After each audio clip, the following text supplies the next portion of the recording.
పురాతన కాలంలో దేవాలయాలు నిర్మించినప్పుడు వాస్తు మరియు ఖగోళ శాస్త్రాన్ని జాగ్రత్తగా చూసుకున్నారు.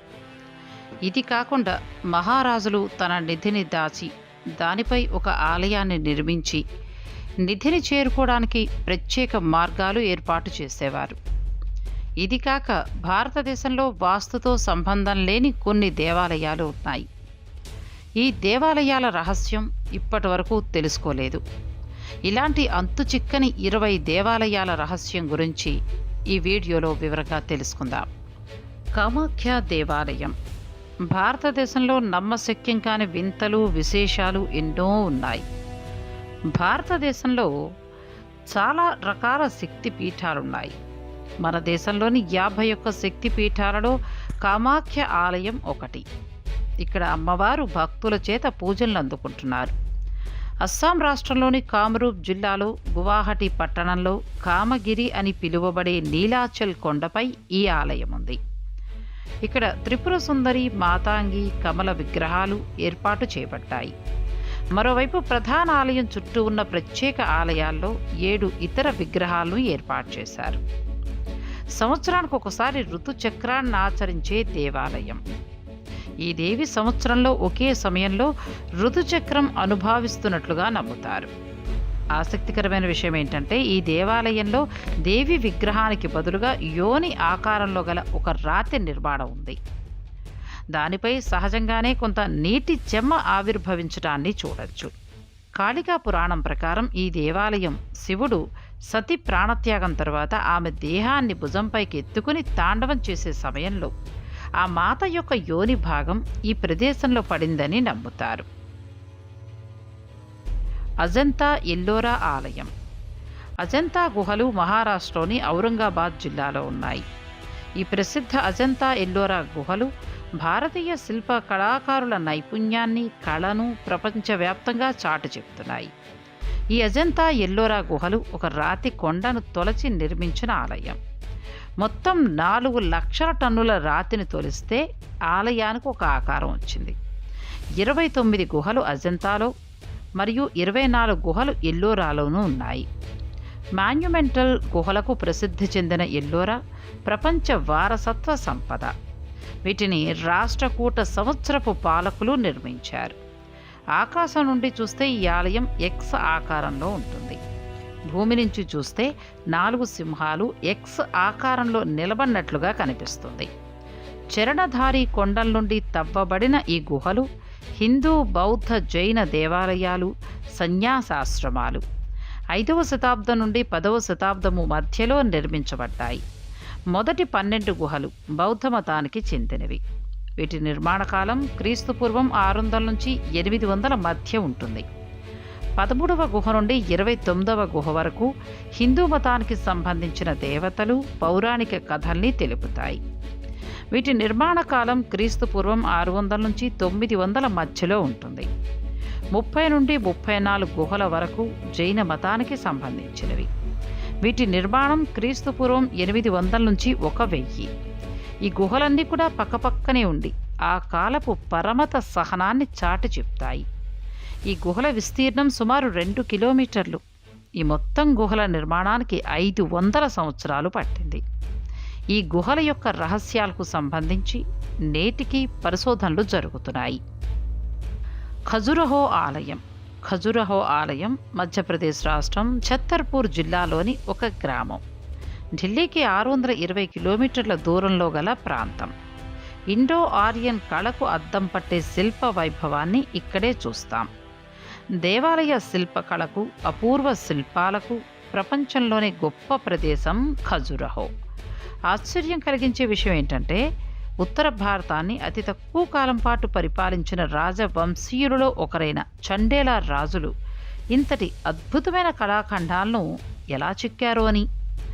ఖజురహో దేవాలయాల మీద చెక్కిన శిల్పాలు ప్రపంచ ప్రసిద్ధి చెందాయి.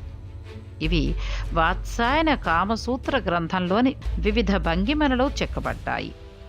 వాత్సాయనుడి కామసూత్ర గ్రంథం ఆధారంగా ఈ శిల్పాలను చెక్కినట్లుగా పలువురు చరిత్రకారులు చెప్తున్నారు. అయితే ఈ శిల్పాలను ఆలయంపై ఎందుకు చెక్కారు అనేది ఇప్పటికీ ప్రశ్నార్థకమే.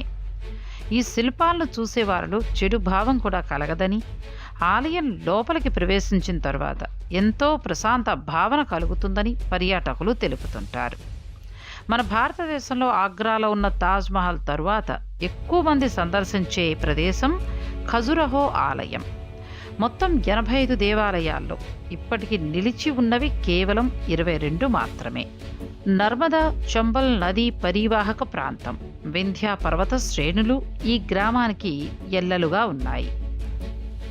కాలభైరవ ఆలయం. కాలభైరవ ఆలయం భారతదేశంలోని మధ్యప్రదేశ్లోని ఉజ్జయిని నగరంలో ఉన్న హిందూ దేవాలయం. ఇక్కడ పరమశివుడు భైరవుడుగా పూజింపబడతాడు. ఈ ఆలయంలోని భైరవ విగ్రహం అంతా కూడా సింధూర్తో కప్పబడి కనిపిస్తుంది. ఈ ఆలయానికి ఒక ప్రత్యేకత ఉంది. ఇక్కడి స్వామివారిని దర్శించుకోవడానికి వచ్చిన భక్తులు ఆ స్వామికి మద్యం పట్టిస్తారట. ఈ మద్యమే ప్రసాదంగా ఇవ్వబడుతుంది. కాలభైరవుడు ఈ నగరాన్ని రక్షిస్తాడని ప్రజల నమ్మకం. ఈ ఆలయం వెలుపల 24 గంటలు మద్యం లభిస్తుంది. తెప్పేరు మనల్లూర్. తమిళనాడులోని తెప్పేరు మనల్లూరు శివాలయంలో చాలా ఆశ్చర్యకరమైన సంఘటన జరిగింది. ఈ ఆలయంలో ఒక నాగుపాము స్వయంగా శివుడికి పూజ చేసి అందరినీ ఆశ్చర్యపోయేలా చేసింది. 2010లో ఒక రోజు ఉదయం ఆలయ పూజారి ఆలయానికొచ్చి ద్వారాలు తెరిచే సమయానికి ఒక పాము శివలింగంపై ఉండడం, ఆ తర్వాత ఆ పాము అక్కడి నుంచి బిల్వపత్రాలను సేకరించి ఆ తర్వాత శివలింగం దగ్గరకు చేరుకుని నోటి ద్వారా ఆ బిల్వపత్రాలను శివునికి పూజ చేయటం చూశారు. ఆ పాము అలా ఎందుకు చేసింది? ఆ పాముని ఆ శివుడే పంపించుంటాడని ఇప్పటికీ కూడా భక్తుల నమ్మకం. కానీ ఈ మిస్టరీ మాత్రం ఇంతవరకు వీడనే లేదు. గురుద్వార్. గురుద్వార్ పంజాబ్లోని మొహాలీలో ఉంది. ఈ గురుద్వార్లో ఆశ్చర్యం కలిగించే ఒక విషయం కూడా దాగుంది. ఇక్కడ ఒక మామిడి చెట్టు ఉంది. సాధారణంగా మామిడికాయలు ఎండాకాలంలోనే కాస్తాయి కదా, కానీ ఇక్కడున్న మామిడి చెట్టుకి కాలాలతో సంబంధం లేదు. సీజన్లతో సంబంధం లేకుండా ప్రతిరోజు కాస్తూనే ఉంటాయి. ఆ మామిడి చెట్టుకి ఎందుకు అలా కాయలు కాస్తున్నాయి అనేది ఎవ్వరికీ కూడా అంతుపట్టని ప్రశ్నే. జ్వాలాముఖి క్షేత్రం. కాంగ్రా లోయలో ఉన్న ప్రముఖ పుణ్యక్షేత్రం జ్వాలాముఖి. ఉత్తర భారతీయులు జ్వాలాజీగా పిలుస్తుంటారు. సముద్ర మట్టానికి సుమారు 610 మీటర్ల ఎత్తులో ఉన్న సిమ్లా ధర్మశాల హైవేపై కాంగ్రా పట్టణానికి సుమారు 30 కిలోమీటర్ల దూరంలో ఉన్న గ్రామం ఇది. ఇది 51 శక్తి పీఠాలలో ఒకటి. జ్వాలాముఖి క్షేత్రంలో అమ్మవారి నాలుక పడిందిట. అందుకనే అక్కడ అమ్మవారు నాలుక చాస్తున్నట్లుగా నిరంతరము ఒక జ్వాల వెలువడుతూ ఉంటుంది. అనాదిగా విడవకుండా వెలుగుతున్న ఈ మంట వెనుక కారణమేంటో ఎవ్వరికీ అంతుపట్టదు. ఈ ఆలయాన్ని పాండవులు కనుగొన్నారు. 70వ దశకంలో సహజ వాయువు యొక్క పెద్ద జలాశయాల అవశేషాలను అన్వేషించడానికి భారత ప్రభుత్వం ఒక విదేశీ సంస్థను నియమించింది. అంటే ఓఎన్జీసీని నియమించింది. వారు కొన్ని సంవత్సరాలు పనిచేశారు, కానీ తమకు గ్యాస్ దొరకలేదని చెప్పి వెళ్ళిపోయారు. దేవాలయం గదిలో 9 పోలి జ్వాలలు ఉన్నాయి. వాటికి మహాకాళి, అన్నపూర్ణ, చండి, హింగ్ల, వింధ్యభాస్ని, మహాలక్ష్మి, సరస్వతి, అంబిక మరియు అంజిదేవి అని వివిధ దేవతల పేర్లు మీదుగా ఉన్నాయి. యాగంటి. యాగంటాలయం ఆంధ్రప్రదేశ్లో ప్రసిద్ధి చెందిన క్షేత్రం. ఇక్కడ ఉన్న నంది విగ్రహం మిస్టరీ ఇప్పటి వరకు వీడనే లేదు.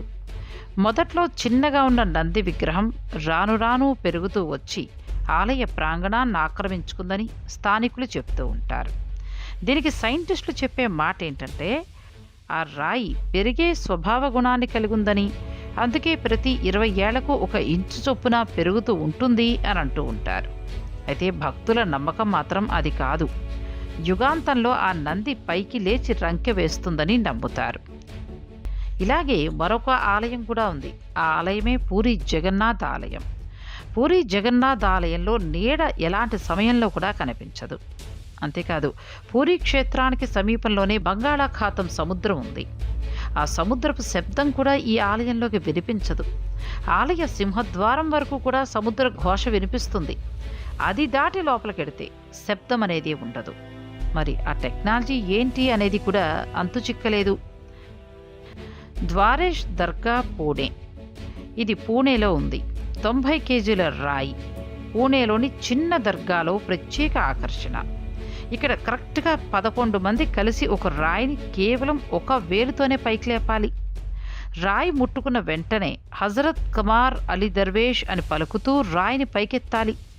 అలా చేసిన వెంటనే ఆ రాయి 10 అడుగుల ఎత్తులోకి వెళ్ళి అలా గాల్లో తేలుతూ ఉంటుంది.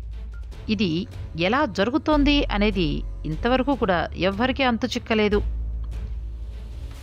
తంజావూరు బృహదీశ్వరాలయం.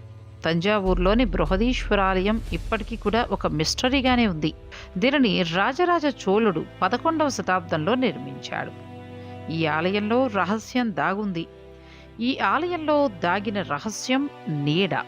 ఈ ఆలయంలో నీడలు ఎవ్వరికీ కనిపించవు. సంవత్సరం పొడవునా మీరు ఏ రోజైనా చూడండి, సాయంత్రం వేళ ఆ దేవాలయం నీడలు భూమి మీద పడకపోవడంతో ఇది ఎవ్వరికీ కూడా అంతుచిక్కని రహస్యంగా మిగిలిపోయింది. అలాగే ఆ ఆలయానికి ఉపయోగించిన గ్రానైట్ని కూడా ఎక్కడి నుండి తీసుకొచ్చారు అనేది కూడా తెలియదు. కబీర్ దాస్ ఆలయం ఓ దేవుడు లేని ఆలయం.